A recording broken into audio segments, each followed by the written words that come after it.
There are a lot of other issues as well. There's cap and trade that they're going to try to ram through, which is a national energy tax for my farmers and ranchers on the Farm Bureau.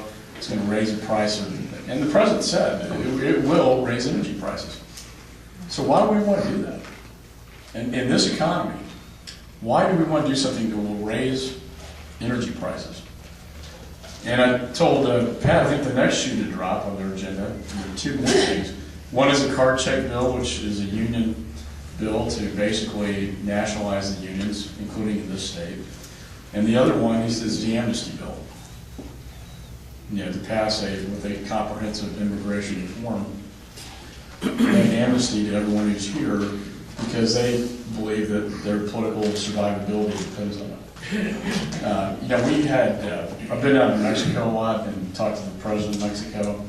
He's at war with these drug cartels. This is an issue that's been off the radar screen, but it's still a very serious issue. 9,500 people were killed in Mexico last year at the hands of the drug cartels. If someone tells you it's not a war, just tell them to ask President Calderon, because that's what he calls it. And it's a serious threat not only to the security of Mexico, but also to the security of this nation.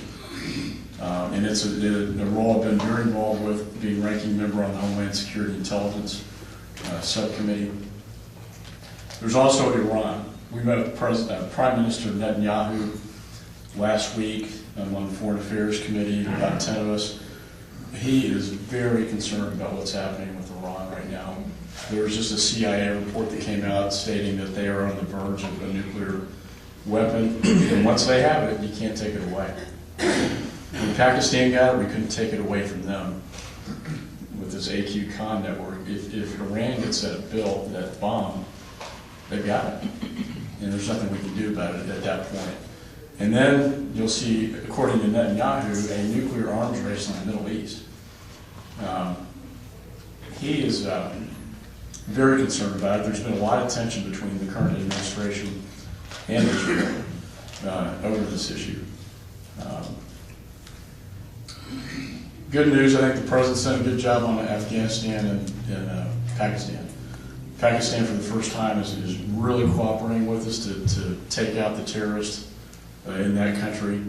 And I think listening to Gates of Petraeus and McChrystal on Afghanistan is turning that situation around, just like we did in Iraq. And I look forward to the day when our troops are going to come home. But I think victory is essential in that part of the world. But I want to end with James Madison. This goes back to the health care bill. Lately I've been just reading a lot about the Founding Fathers, because this is a real trying time up there in terms of our identity as a nation, and what do we stand for as a nation, and what is our philosophy as a nation, and what do we believe the role of government should be. And he says, ambitious encroachments of the federal government on the authority of the state governments would not excite the opposition of a single state or of a few states only. They would be signals of general alarm. But what degrees of madness could ever drive the federal government to such an extremity? And that was in the Federalist paper. I think we're arriving at a point where the American Congress is defying the will of the American people.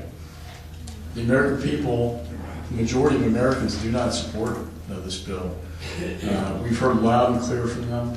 I've had town halls with thousands of people showing up. I've never seen anything like this. We had thousands of protesters at the Capitol in Washington to make their voices heard. And that is what happens when you defy the will. But I am so proud that the American people are standing up. And their voices will be heard in November.